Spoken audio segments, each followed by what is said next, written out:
మే 26, 2024 ఆదివారం భానువాసరే. శ్రీ క్రోధినామ సంవత్సరం ఉత్తరాయణం వసంత ఋతువు వైశాఖ మాసం కృష్ణపక్షం. తిథి తదియ. సాయంత్రం 5:46 తదుపరి చవితి. నక్షత్రం మూల.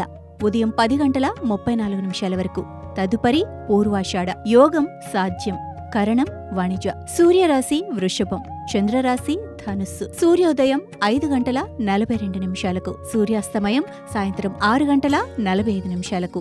రాహుకాలం సాయంత్రం 4:30 నుండి 6 వరకు. యమగండం మధ్యాహ్నం 12 గంటల నుండి 1:30 వరకు. వజ్యం ఉదయం 8:57 నుండి 10:34 వరకు. తిరిగి రాత్రి 8:02 నుండి 9:36 వరకు. దుర్ముహూర్తం సాయంత్రం 4:59 నుండి 5:51 వరకు. అమృతకాలం లేదు. సంకష్టహర చతుర్థి. సర్వేజన సుఖినో భవంతు.